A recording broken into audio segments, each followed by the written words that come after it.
The Matrix 4 Resurrections and Star Trek Picard Season 2 Impressions by a Modern Mystic. Topics include, two great universes. The nostalgia cash cow. Star Trek Picard, Season 2. Back to the Future, Earth. Picard S2, key plot. The Matrix 4 Resurrections. Lyrics to White Rabbit by Jefferson Airplane. A new Matrix Trilogy, TNN. The plot revealed. A monster hit? All a simulation, there is no karma, there is only attachment. When two of my favorite sci-fi universes launch new trailers for their latest releases, I pay attention. Even though it has become painfully obvious that both of these franchises are pandering to their devotees and providing total fan service of pure nostalgia, both trailers are incredibly faithful to their respective canons. It seems that we have run out of new sci-fi storylines and are forever stuck in a loop, not unlike The Matrix, with such familiar characters as Neo, Trinity, Morpheus versus The Matrix, Picard, 7 of 9 and Q, Luke Skywalker, Princess Leia and variations on Darth Vader. And of course, Kirk, Bones, and Spock. Let's not forget countless comic book superheroes.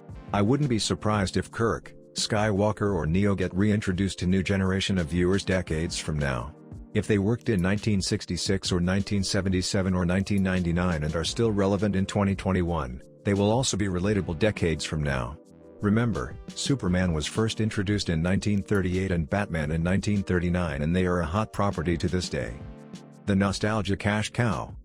George Lucas famously wanted to push the storyline of Star Wars forward and keep coming up with new characters facing new challenges. However, Disney had other ideas. Why try the unknown when they can have the sure thing with nostalgia? Don't underestimate the power of a cash cow. The force of a cash cow is very strong in whole of our entertainment industry. The pattern of milking a franchise with endless loops and rehashing of the same stories is now the norm in the industry. As the surprisingly exciting The Matrix 4 trailer proves. I have referenced The Matrix many times in my books and writings and wrote several articles on the Season 1 of Star Trek, Picard, right here on my Medium platform. This review contains spoilers on both the Star Trek, Picard Season 2 and The Matrix 4 Resurrections. You've been warned. Star Trek, Picard, Season 2. Let's start with St. Picard. I am so glad that they are shifting away from the original storyline of chasing after synthetic beings, androids. That ridiculous plotline got massive amount of backlash because it didn't make any sense. Way too many plot holes and convenient storylines. The fact that a near 90-year-old Picard becomes a synth at the end, yet with no special abilities, nor extended lifespan, is one of the biggest missteps in Trek history. And the entire Season 1 revolved around a simple premise that the synths are bad and the Romulans can't stand them. But somehow a few hundred cutting-edge Romulan military vessels couldn't put a dent in a tiny population of a couple of dozen synths, living on a small property, on a lone and out-of-the-way planet. Come on. That's just sci-fi trash. Glad to see that most of Season 1 could potentially be excused as a glitch in the timeline to be corrected by the guidance, or resistance, of Q. The Borg Queen and time travel, sounds familiar?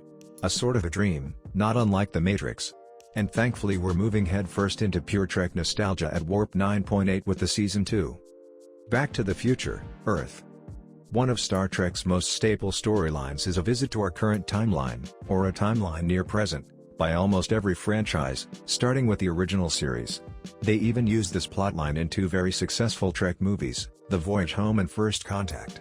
The fact that they decided to dust off this fan-favorite plotline for the Season 2 of Picard is a clear indication that they, hopefully, have stopped fighting the fans and decided to give in to the diehards and give them what they want, rather than coming up with unpopular, nonsensical storylines just to attract new viewers, which didn't happen.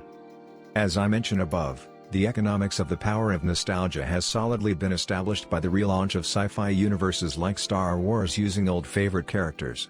The same is true with the Picard S2 and The Matrix 4. Nostalgia works. Picard S2, key plot.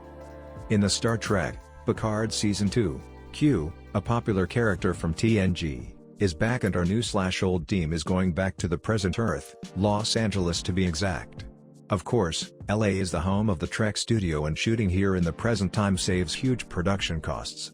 Obviously, the lowest cost sci-fi movie would be set in the present time, rather than expensive sets and massive CGI. However, that's not the only reason for this decision. Star Trek, The Voyage Home movie is among the top 3 most popular Trek films. The other two are The Wrath of Khan and First Contact, also about going back to a past period on Earth to save the future, and just like First Contact, the ST, Picard brings back the Borg Queen, who seems to be under some type of restraint and probably in a protective custody of humans. Maybe the Borg Queen is in a witness protection program by the Federation to keep her safe from the Corleone family. Why not? Let's double the nostalgia to double the fun and revenue. Just kidding, of course, on the Corleone, but the Trek universe is no stranger to the plotlines involving the mob, dating back to the TOS with a piece of the action. The Matrix 4 Resurrections. I admit, the trailer to The Matrix 4 is very powerful. I think the trailer is a total home run. Also, running the hit song, White Rabbit by Jefferson Airplane, 1967, in the background really puts it over the top. I am going to share the poignant lyrics to that iconic song below. It's important for it to be read word by word. Lyrics to White Rabbit by Jefferson Airplane, 1967. One pill makes you larger. And one pill makes you small. And the ones that mother gives you don't do anything at all. Go ask Alice.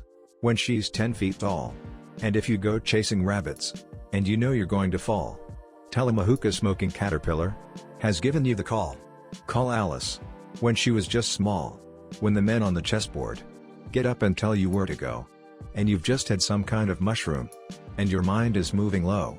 Go ask Alice. I think she'll know. When logic and proportion have fallen sloppy dead.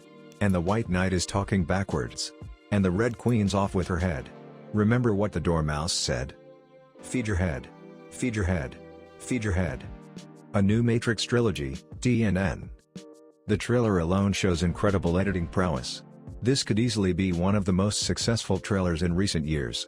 However, the storyline is a familiar one. There is Neo, Trinity, Agent Smith, Morpheus, Zion, Red and Blue pills, possibly a new Oracle and a new character called the Analyst that replaces the Architect from the original trilogy. M4 will show new zombie-like beings as well, just to merge another popular franchise with the Matrix universe. The good guys still move in and out of the Matrix or within different facets or layers of it. And all evidence points to a launch of a new trilogy, as this seems to be a new/old beginning of the agent-fighting duo of Neo and Trinity, or to be more accurate Trinity and Neo. Trinity, as the Holy Mother, is now in command.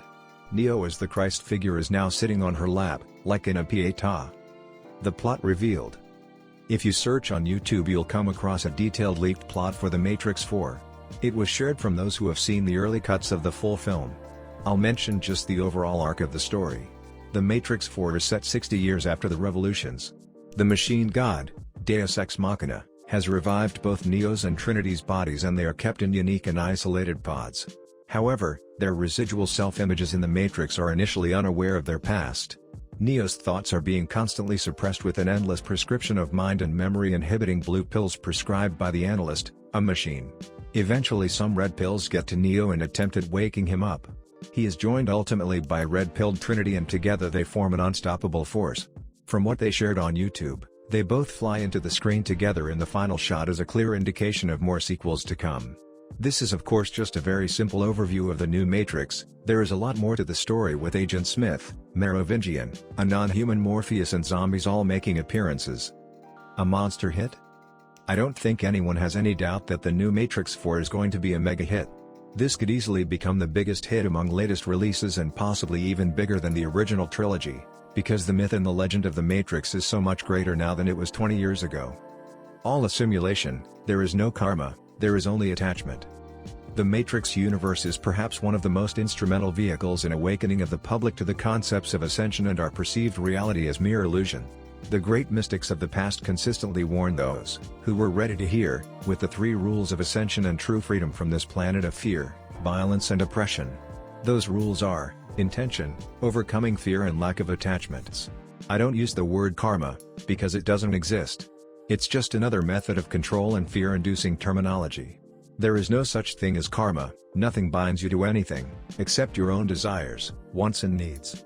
The entire universe is a projection of your own mind and psyche. When you learn to expand your mind and shake up your attachments and dust off your false beliefs, your consciousness expands many folds.